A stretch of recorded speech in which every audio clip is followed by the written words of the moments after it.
सम्यक आचरण पर विशेष बल दिया गया है और कहा गया है कि सम्यक आचरण के पालन के लिए 5 महाव्रतों का पालन अनिवार्य है। ये 5 महाव्रत क्या है? ये 5 व्रत 5 नियम हैं जो भिक्षुओं के लिए अनिवार्य होता है।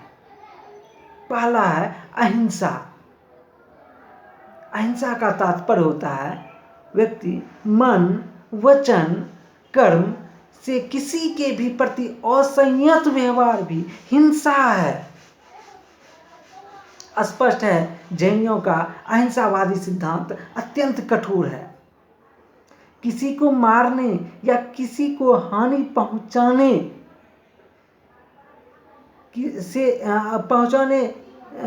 से सोचने मात्र से ही हिंसा हो जाती है।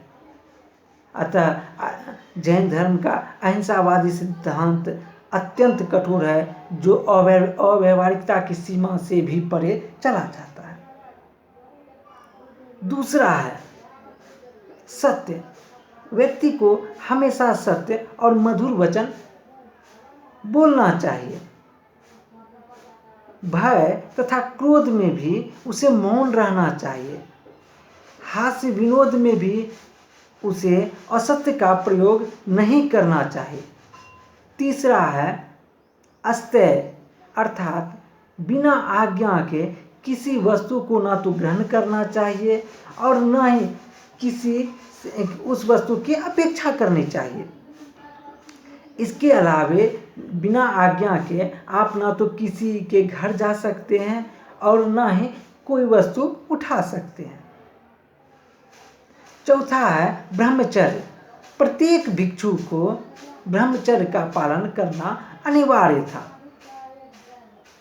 इसके साथ साथ प्रत्येक भिक्षु को स्त्रियों से वार्तालाप ना करना, स्त्रियों को ना देखना और स्त्रियों का संसर्ग करने की मनाही थी कि आप स्त्रियों का संसर्ग नहीं कर सकते, अर्थात ध्यान में उसे ला नहीं सकते हैं।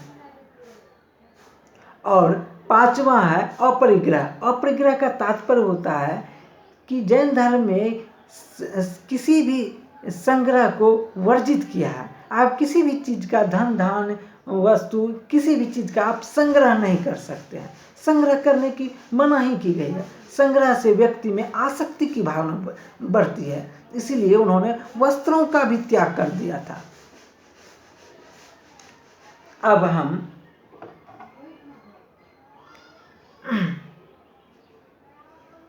हम देखते हैं जैन धर्म में ईश्वर की परिकल्पना नहीं की गई है। कहा गया है कि ईश्वर ये संसार आदिकाल से विराजमान है, लेकिन इसका निर्माता ईश्वर नहीं है। उन्होंने इस संसार को 6 द्रव्यों में बांटा है। इस संसार में जितनी भी वस्तुएं हैं उसको 6 द्रव्यों में बांट दिया गया। वो कहा गया है कि संसार में प्रत्येक वस्तु इन्हीं 6 द्रव्यों से निर्मित है और हमें जो परिवर्तन दिखाई देता है वह मात्र इन द्रव्यों का परिवर्तन होता है। इन द्रव्यों में खुद का परिवर्तन होने के कारण ही ये संसार में जितनी भी वस्तु है उसमें परिवर्तन होता है। हम देखते हैं कि 6 द्रव्य क्या है। ये 6 द्रव्य है जीव, पुद्गल, धर्म, अधर्म, आकाश और काल।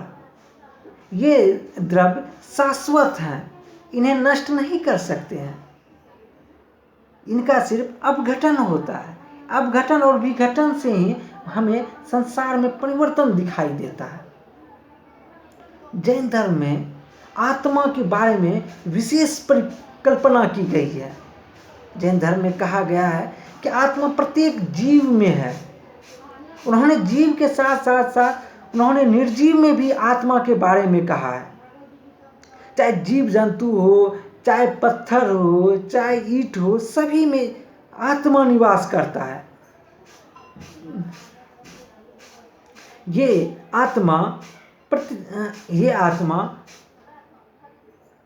हर एक चीज में होता है, चाहे वो सजीव रहे या निर्जीव रहे।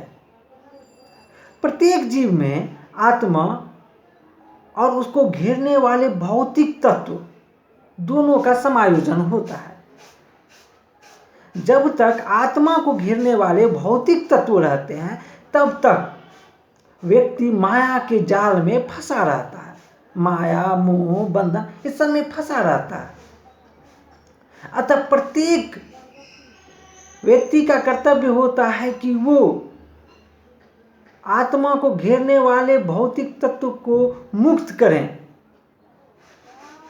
तभी व्यक्ति निर्वाण की ओर बढ़ सकता है। जैन धर्म में विभिन्न ज्ञान को विभिन्न नामों से पुकारा गया है। जैसे दिव्य ज्ञान को अवधि कहा गया है, दूसरे के मन मस्तिष्क के ज्ञान को जान लेने वाले को मनः पर्याय कहा गया है, और सर्वश्रेष्ठ ज्ञान को कैवल्य कहा गया है। इसके अलावे जैन धर्म में ज्ञान की बातों को विभिन्न दृष्टिकोणों में व्यक्त करने के लिए किसी भी ज्ञान को 7 भागों में विभाजित करके उसे जाना जाता है, और इसे ही स्याद्वाद कहा जाता है। ये स्याद्वाद क्या है? ये यही जो 7 भागों में विभाजित करते हैं, इसी को स्याद्वाद कहते हैं। जैसे किसी ज्ञान को अगर हम 7 विभिन्न भागों में बांटते हैं, चूंकि वैचारिक दृष्टिकोण अलग होता है, इसलिए 7 विभिन्न भागों में बांटते हैं। तो पहला भाग इसका स्याद्वाद में पहला है, दूसरा नहीं है, तीसरा है और नहीं है, चौथा कहा नहीं जा सकता, पांचवा है और कहा नहीं जा सकता, छठा है नहीं है और कहा नहीं जा सकता, सातवां है नहीं है और कहा नहीं जा सकता। इसे स्याद्वाद कहा जाता है।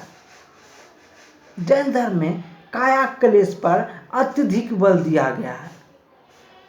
काया क्लेश में व्यक्ति को अपने उपवास के द्वारा मृत्यु को प्राप्त करने का एक विधान दिया गया है। इसी विधान पर चंद्रगुप्त मौर्य ने भी श्रवणबेलगोला में इसी विधान का प्रारंभ करते करते अपने देह को समाप्त किया था। तो इस प्रकार हम देखते हैं कि महावीर ने जो शिक्षाएं दिया है उससे जैन धर्म को काफ़ी ज़्यादा धर्म प्रचार करने के लिए और उनका व्यापक स्तर प्रचार करने में काफ़ी सफलता मिलती है। धन्यवाद।